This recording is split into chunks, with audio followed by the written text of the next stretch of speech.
Приветствую тебя, друг. Сегодня я хочу рассказать о моддинге клавиатуры Bloody B820R на красных переключателях. Я являюсь владельцем данной клавиатуры, она у меня уже 3 года. Переходил я на эту клавиатуру с обычной мембранной клавиатуры за 400 рублей. В то время, когда я купил эту клавиатуру, я был от нее в восторге. Я считал, что она относительно тихая, классная.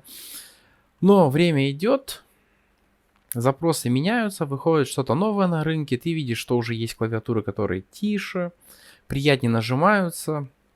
И я посмотрел, что все эти вопросы делаются моддингом, смазываются переключатели, так называемые свитчи, там прокладываются специальные прокладочки в некоторых местах. И таким образом убирается шум и более приятно становятся тактильные ощущения, чем я в принципе решил заняться.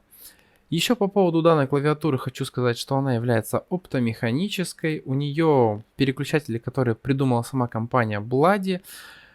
Они прекрасные, у них замечательный отклик, они очень замечательно срабатывают. Я люблю поиграть в разные игрушки и скажу то, что играть на этой клавиатуре просто одно удовольствие. Так же, как и печатать обычный текст. Еще по поводу этой клавиатуры хочу добавить, что 3 года назад, что сейчас, она стоила и стоит 5000 рублей. Это прекрасная цена для данной клавиатуры. Я советую данную клавиатуру. Даже если вы не будете делать ее моддинг, просто в использовании она прекрасна. В данной ценовой категории, у нее конкурентов очень мало. Может быть, конечно, и есть. Но учитывая переключатели, которые в ней используются, это просто замечательная клавиатура. Ну и теперь переходим непосредственно к самому моддингу. То, что делал я. Начнем с того, что нам будет необходимо для того, чтобы все это проделать. Самое главное это смазка, которую мы будем использовать, когда будем смазывать переключатели. В переключателях мы смазываем пластиковые детали и пружинки. Отдельно я еще смазывал. Для смазывания трения пластик-пластик, где у нас происходит, я использовал смазку Krytex GPL 205G0. Заказывал я ее на Авито у человека, которого вы сейчас видите у меня на экране. Объявление. Здесь я и заказывал. Также я взял для смазки пружинок масло Krytex G105. И еще для смазки стабилизаторов, где происходит трение металла-пластик, я взял смазку погуще, называется Super Lube. Все эти смазки я выбирал, просто насмотревшись ролики, что их используют все ютуберы, которые что-то смазывают и делают какие-то моддинги. Поэтому остановил свой выбор тоже на этих смазках. Следующее, что нам будет необходимо для моддинга, это вот такие штучки. Они называются фильмы. Они вообще используются при модернизации обычных свитчей, но, как оказалось, у компании Bloody свитчи имеют меньший размер, чем обычные стандартные механические свитчи. И я заказал сначала эти штучки, но потом нашел им другое применение. Какое именно, покажу вам дальше. Они мне пригодились. Следующее, что я заказывал, это, конечно же, пинцет, чтобы было удобнее работать. Где-то что-то взять, где-то что-то положить, поправить. Пинцет можно и в принципе в магазине купить, но в магазине один вот такой вот гнутый пинцет стоит 150 рублей, на Алике мне 2 пинцета приехало за 130. Я думаю, выгода понятна. Дальше я приобрел себе вот такой вот хват. Я его использовал для того, чтобы держать свитч, когда смазываю. Очень удобная вещь, прям рекомендую, если вы будете делать моддинг своей клавиатуры, приобрести такую штуку. Ну и причем вот здесь магазин, где я это заказывал, очень качественная пришла эта держалка, прям советую. Все ссылки на продавцов, у которых я брал все эти вещи, я оставлю внизу в описании. Если захотите заказать такое же, можете заказывать. И еще я заказал вот такие колечки, которые используются на кейкапах. Это такие колпачки, которые у вас одеваются на клавиши, на которые вы нажимаете.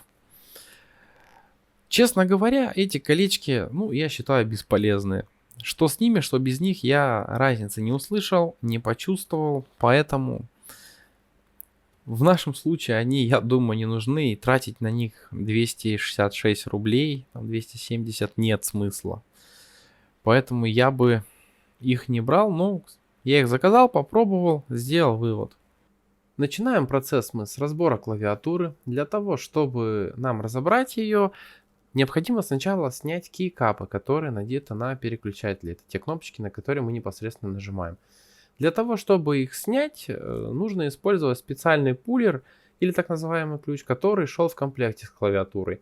Если вдруг у вас его нет, найти его не проблема, можно заказать на Алиэкспрессе, на Озоне. Они есть в свободном доступе.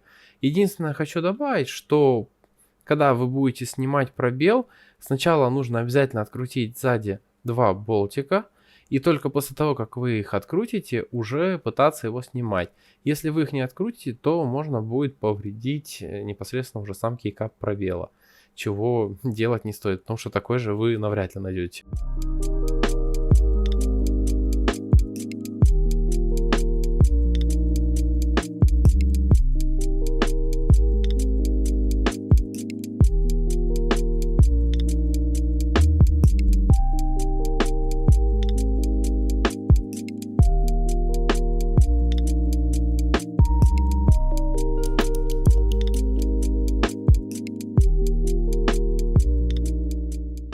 Если часть стабилизатора осталась в кейкапе, в этом нет ничего страшного. Можно просто взять плоскогубцы или даже попробовать руками и аккуратно вытащить ее и вставить обратно в стабилизатор.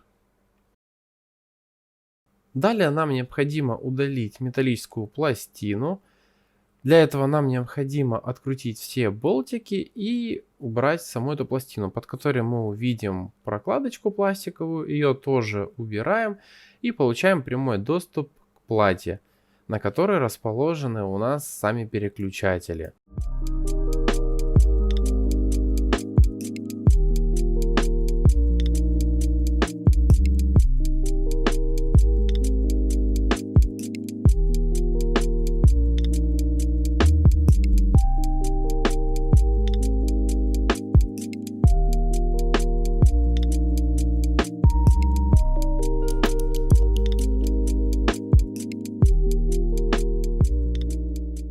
Переходим непосредственно к удалению самих переключателей из платы.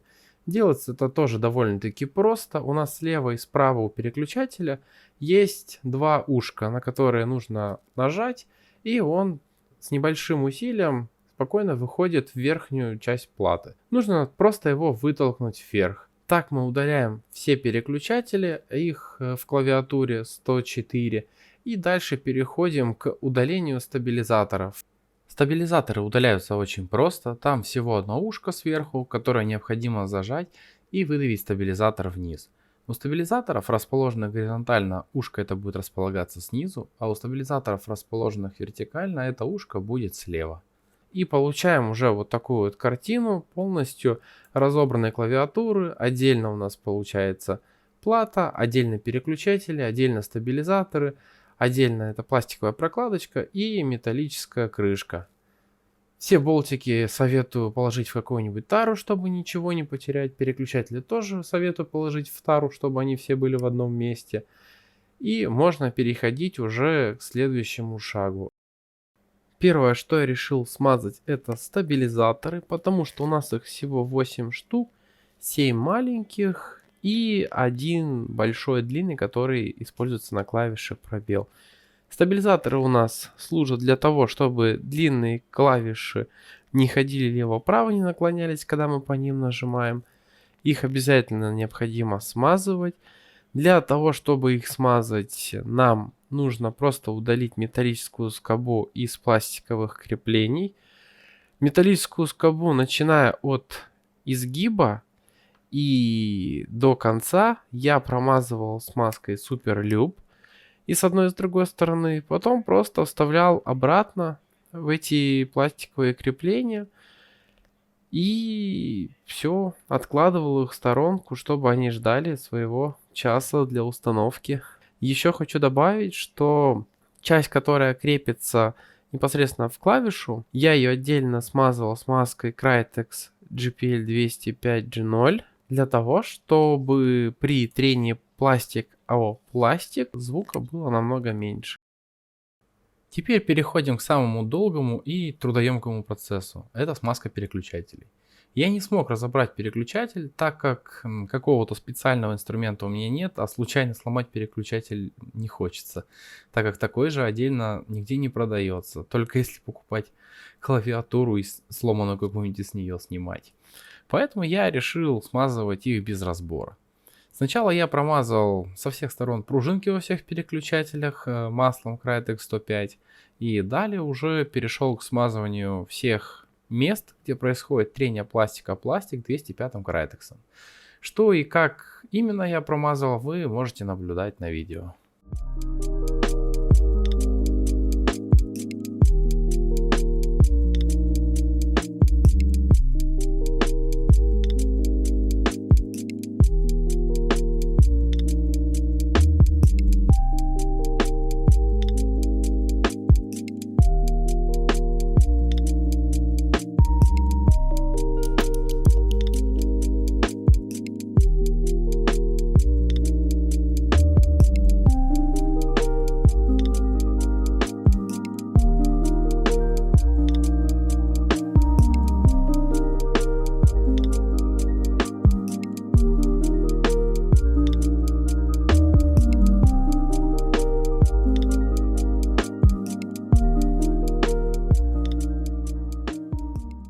По завершению смазки всех 104 переключателей можно наконец-то начать сборку клавиатуры. Но перед тем, как установить переключатель обратно в плату, я решил использовать фильмы, чтобы проложить их между платой и переключателем для более плотной посадки, так как переключатели в плате имеют небольшой люфт. Для этого отрезаем от фильма маленькое окошко, оно нам не пригодится. А оставшуюся часть кладем на плату так, чтобы фильм лежал ровно по белой разметке под переключатель. Далее просто вставляем сверху переключатель до щелчка и видим, что люфта больше нет.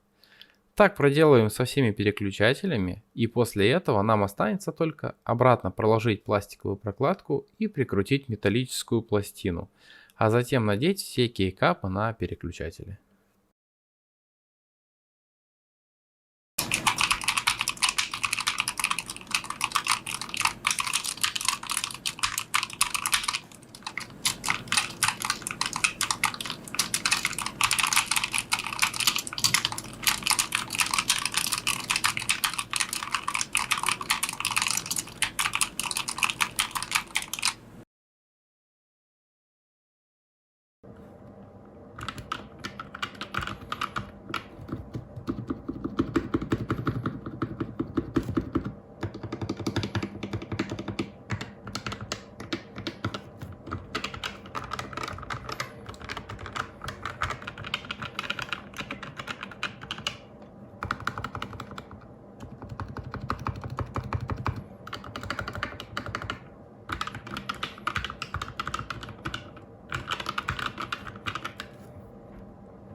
Я безумно доволен результатом, который у меня получился. Изменения произошли не только в звуке, но также и в тактильных ощущениях при нажатии клавиш.